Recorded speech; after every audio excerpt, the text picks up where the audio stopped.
Muy buenas tardes. Mi nombre es Jaime Arias Amaral.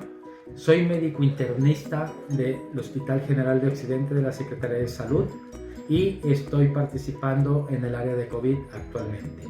El tema que trataremos todos junto con ustedes, ¿qué es la COVID y sus complicaciones? Muy buenos días y qué bueno que nos acompañan en este curso donde hablaremos sobre esta gran enfermedad, esta gran pandemia que ha asolado a todo al globo terráqueo durante el último año. El tema que me asignaron es ¿qué es la COVID y cuáles son sus complicaciones? Mi nombre es Jaime Arias Amaral, yo soy médico internista de nuestro Hospital General de Occidente y agradezco a la compañera trabajadora social Liliana por esta estupenda iniciativa y sobre todo para ustedes que son a quienes servimos. ¿No? En los próximos minutos juntos hablaremos del tema. Bueno, iniciamos por definir qué es esta enfermedad que nos ha vuelto de cabeza, la COVID-19. La palabra en sí, COVID-19, es una abreviación de la enfermedad en inglés. COVID significa coronavirus, el virus, y la D es de disease, enfermedad en inglés. Entonces, enfermedad provocada por el coronavirus y 19 por el año en que apareció, 2019. Ya hablando un poquito más en términos médicos, pero que voy a hacer lo más simples posibles, esta COVID-19 es una enfermedad emergente. ¿Qué significa esto? Que no existía. Es una enfermedad que está emergiendo de nuevo y emergió a fines del año 2019. Es producida por uno de los múltiples de virus que circulan por todo el mundo. Pero obviamente este virus también nació. Hoy se sabe que aproximadamente por los años de septiembre del 2019 es un virus que no conocíamos, es un virus en que todavía no está claro cómo es que nace. Si bien, lo más seguro es que viene de especies animales y de alguna manera llegó al hombre. Y eso poco a poco se ha esclarecido. Esta enfermedad, en general, tiene una evolución aguda. Quiere decir, el curso de la enfermedad no va más allá de 14 días en la gran mayoría de los pacientes, 80%. Y la gran mayoría también sale libre sin ningún problema. Hoy en día se está planteando que si puede volverse crónica, como lo vamos a ver más adelante con sus posibles complicaciones. Además, cuando empezamos a ver esta enfermedad, en enero de este año, inicialmente pensábamos todos los médicos, y ustedes también deben haber conocido, que provocaba una gripa, una pulmonía. Pensábamos que era solamente una enfermedad del tracto respiratorio, de los pulmones, de los bronquios. Pero hoy en día sabemos que no. Inicia en las vías respiratorias, es cierto, pero luego se difunde desafortunadamente a todo el cuerpo. Estas imágenes que ustedes ven aquí, por ejemplo esta, es la primera foto de ese virus que surgió en China, la primera foto con microscopía electrónica. Vean cómo es una célula con ciertas especulaciones, por eso se llama coronavirus, porque parece que está coronado, ¿sí?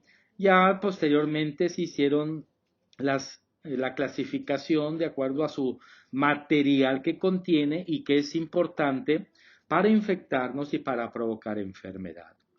Últimamente, en vez de COVID-19, se está proponiendo ponerle que es una enfermedad que se llame Li Wanlian.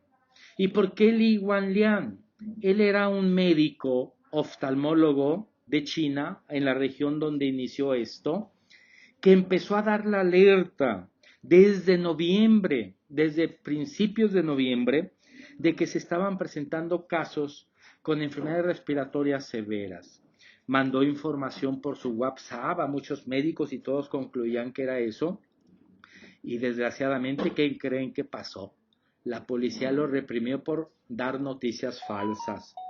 Pero esto no era falso. Y tan no era falso que este médico, véanlo aquí, tuvo COVID y desgraciadamente falleció. Entonces por eso es que se quiere que se llame la enfermedad de Li Wanli en honor a el hecho que él le empezó a nombrar desde antes. Vamos a hacer un poquito de historia, esto es importante siempre. Fíjense, esta diapositiva muestra estas dos gráficas, que son las dos primeras publicaciones que aparecieron en el mundo anunciando una nueva pulmonía, una nueva afectación del pulmón.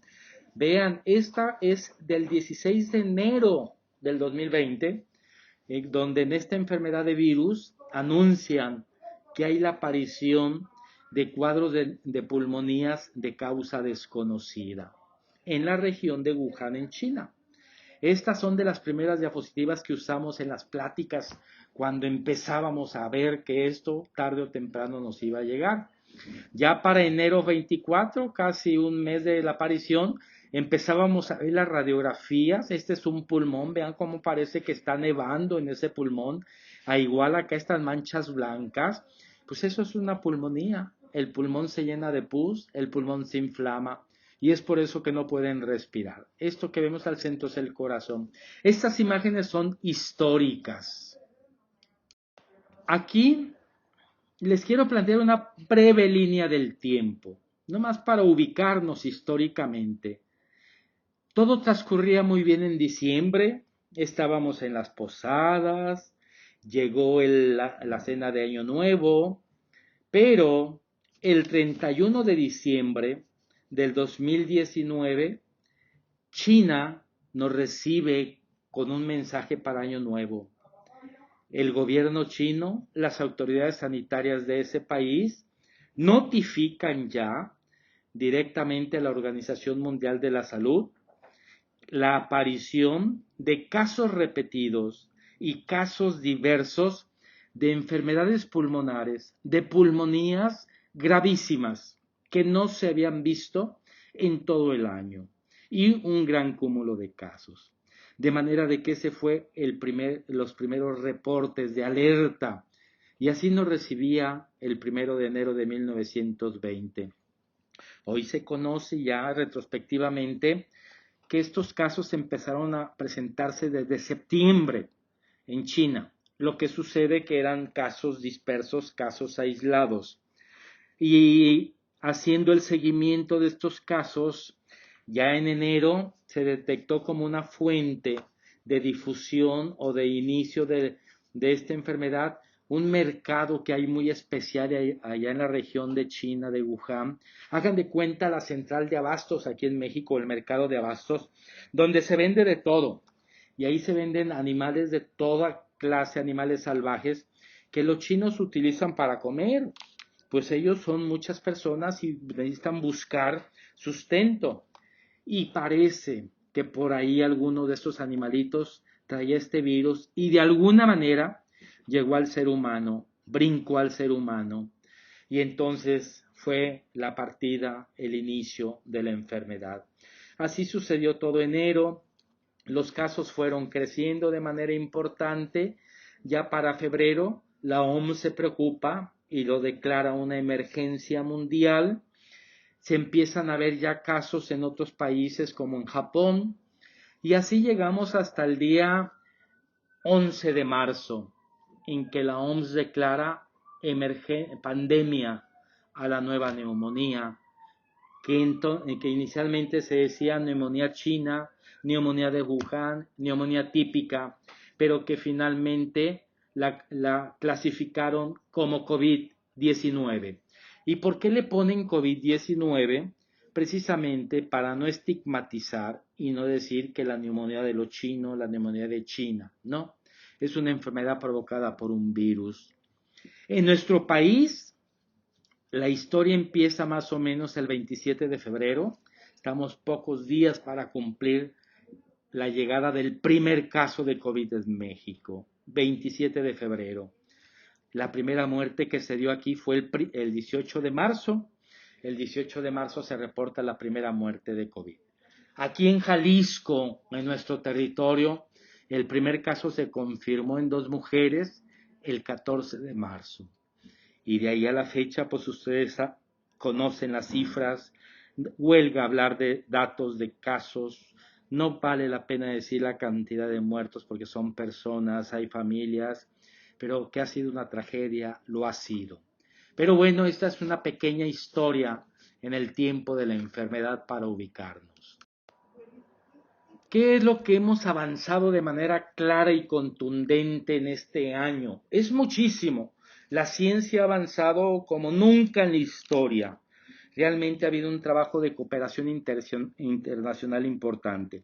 Y a ustedes como personal que no está en el área de salud, nos debe de ya quedar bien claro que la forma en cómo se transmite esta enfermedad, casi en el 100% de los casos, es cuando estamos hablando, estornudando, cantando, respirando o tosiendo. Porque cuando estamos haciendo estas actividades, estamos expulsando pequeñas gotas, unas más grandes, otras más pequeñas, que se llaman aerosoles. Y si estamos en un espacio cerrado donde no hay ventilación, estas gotículas, estas pequeñas partículas que pueden llegar a varios metros, se quedan suspendidas en el aire. Para hacer un símil y me entiendan mejor, es como cuando alguien está fumando en una habitación cerrada. Llega un alambre y ¡zas! Ve el humo por donde quiera. Pues si estas gotículas se vieran, exactamente lo mismo. ¿Y qué sucede? Que esas gotículas, esos aerosoles, los respiramos. Por eso hoy el mensaje que les quiero, primer mensaje importantísimo, siempre traer cubrebocas, siempre. Segundo, no estar más de 5 personas en un espacio cerrado. Y obviamente no acudir a donde haya muchas personas, porque entre que tosen, hablan, respiran, estornudan, cantan, se ríen, nos están aventando al enemigo encima. Y el otro gran problema es que muchas personas de las que están ahí reunidas son asintomáticas. Se calcula que más de una tercera de los pacientes no tienen ningún síntoma, no les duele nada, no tienen fiebre y por lo tanto creen que no están enfermos, pero sí están transmitiendo al virus o están en la etapa de inicio de síntomas. De manera de que este es el primer mensaje. Siempre cubrebocas en todo espacio público y donde haya más de 5 personas. Y no estar en sitios cerrados, llámese restaurantes, antros, bares, cafés, en la misma casa, y más si hay personas que no conviven diario. Eso debe quedarse en la mente para el día de hoy. Y miren, en esta diapositiva que pareciera muy técnica, pero es muy ilustrativa. Hoy también ya conocemos que el virus entra fundamentalmente por la nariz y la boca, en la inmensa mayoría de los casos. ¿Por qué? Porque adentro de la nariz y en la mucosa oral es donde existe una gran cantidad de receptores que el virus requiere para ingresarse. El virus lo respiramos o el virus nos lo llevamos a la boca con las manos y ahí existen puertas de entrada. El virus se tiene que acoplar a una puerta, así como la llave y la cerradura de una puerta, para que pueda ser introducido. Y esos son sitios que tienen grandes cantidades. Por eso es que dejamos de oler o tenemos pérdida del sabor, porque por ahí es donde lo respiramos ni lo sentimos siquiera. Entonces en esta región es donde más ingresa el virus al cuerpo. Por eso es importante el cubrebocas tapando nariz y boca. Y como yo les decía, al inicio, todos pensábamos que nada más era una enfermedad pulmonar, pero no. Hoy se sabe que afecta, sí, al sistema respiratorio, perdemos el aroma, perdemos el sabor, nos duele la garganta, nos duele el pecho, pero todos los órganos del cuerpo, el intestino, la grasa, el tiroides, el riñón, el corazón, los ovarios, todos tienen receptores para el virus. Entonces empieza siendo respiratoria, pero el virus se puede extender a todo el cuerpo, corazón, cerebro, riñón, hígado, y esto es lo que complica muchas veces la enfermedad más. Aquí en esta gráfica pongo la mayoría de los signos y síntomas o los datos clínicos que ustedes pueden llegar a presentar y a los que hay que estar alerta para acudir a atención médica. Obviamente hay una infinidad de síntomas clínicos que cada vez se nos presentan, pero sin duda la fiebre, la tos seca y la falta de aire, unido a debilidad o dolor muscular y pérdida del aroma o del sabor, son los datos clínicos que nos deben de hacer o pensar inmediatamente en que yo puedo tener la enfermedad. En la mayoría de estudios que se han hecho a lo largo de todo este año es contundente. Esos datos son datos pivote, datos clave, aunque miren, puede llegar a haber otros como náuseas, como vómitos, como diarrea, ojos rojos, lesiones en la piel. Pero el gran concentrado, vean las cifras, 85% tiene fiebre, 76% es una tos seca, se inflama y además sensación de falta de aire, debilidad y la pérdida del sabor o del olor. Puede haber otras manifestaciones, pero ya son más raras. De manera de que el mensaje es, si yo tengo cualquiera de estos 4 signos o síntomas, debo de pensar que estoy contagiado y desde allí debo de empezar a actuar aislándome y luego ponerme en contacto con el médico para que él me diga qué es lo que debo de hacer. Y aquí está la forma como van avanzando los signos y síntomas en la gran mayoría de ustedes o de toda la población. En general, el paciente inicia o con fiebre o tos, inicialmente una fiebre que no es muy elevada, quiere decir 37,5, 38, porque ya cuando empiezan a elevarse 38,5, 39 son signos de gravedad, y el paciente empieza a tener tos y dolor de garganta. Pero esto conforme van pasando los días, se le van agregando dolores musculares, luego es cuando pueden aparecer náuseas y vómitos y puede ya tener algunas otras manifestaciones. De manera de que cuando tengamos un primer síntoma, sea un dolor en la cabeza, en la garganta, en el pecho, tenga diarrea, tenga debilidad, hay que estar muy alertas, porque es importante graduar el día de inicio de la enfermedad, porque eso lo conocemos perfectamente, ¿sí? Y el otro punto básico ahorita es que todos en casa, por familia, deberíamos de hacer lo posible por conseguir este aparatito, el oxímetro, porque muchas veces podemos no tener ningún síntoma de los que están aquí, y sí tenemos que este número del 98 puede estar disminuyendo, 96, 94, 92, 90, y eso es signo de que el oxígeno me está bajando.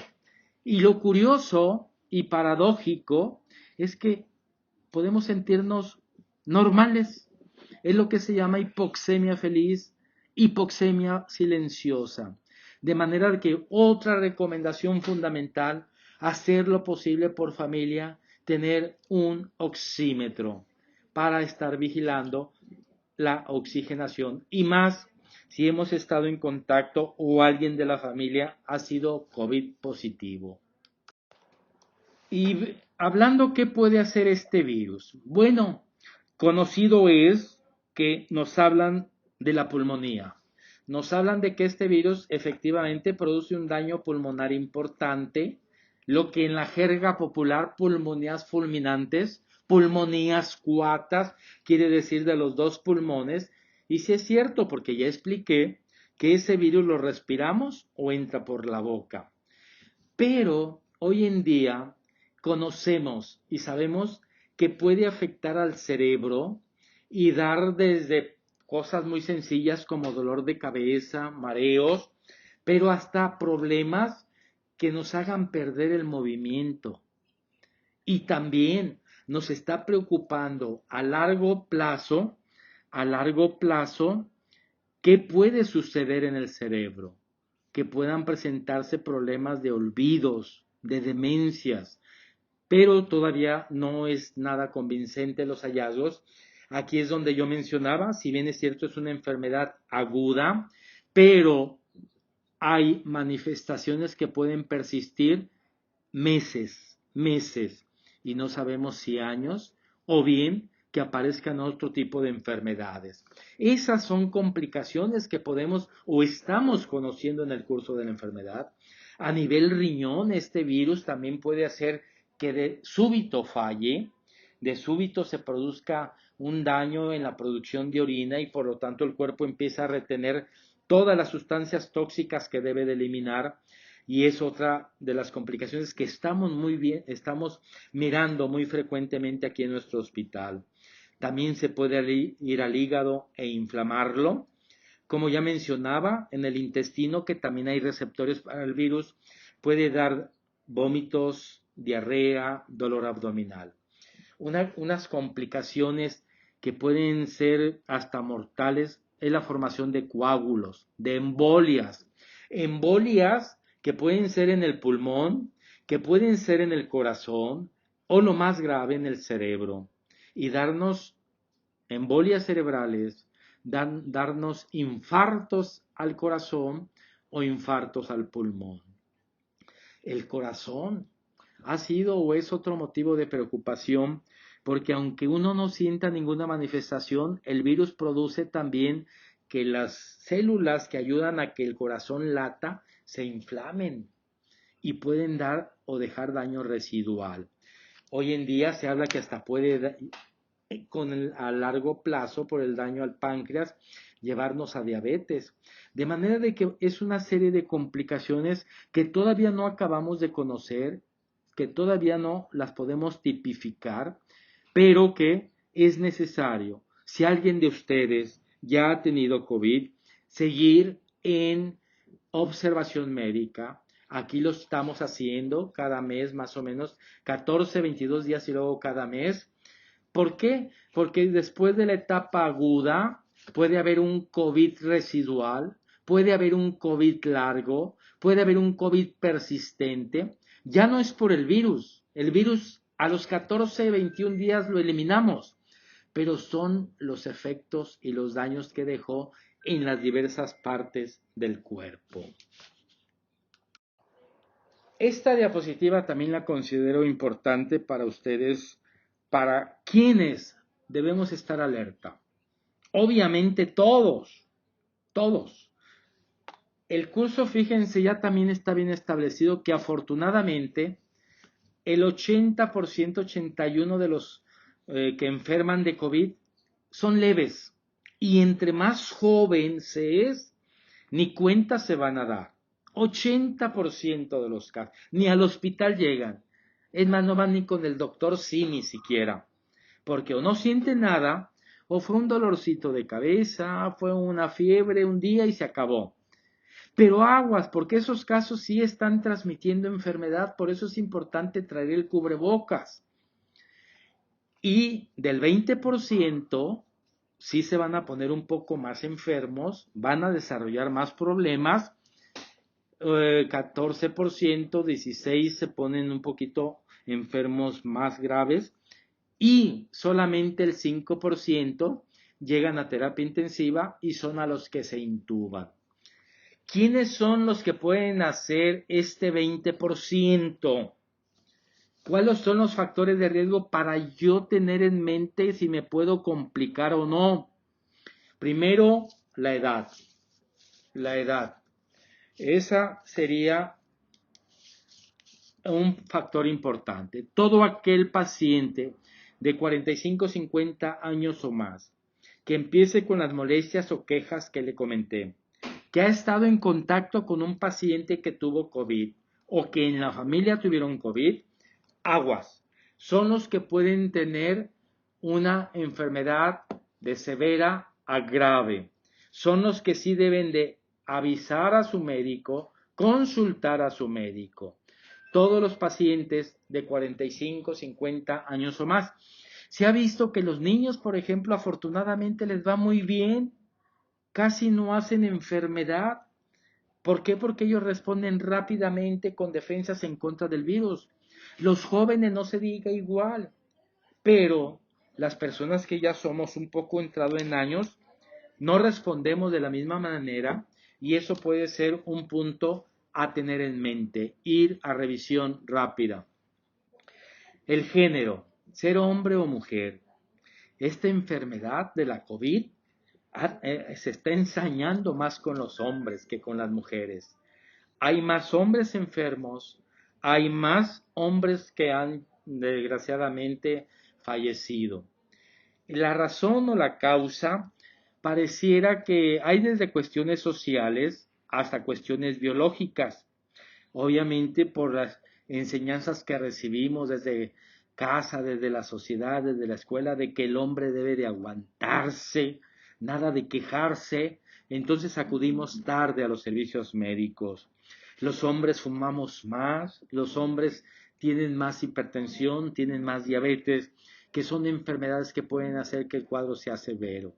Esto no quiere decir que la mujer esté exenta, pero afortunadamente las mujeres también biológicamente, curiosamente, son más resistentes que los hombres.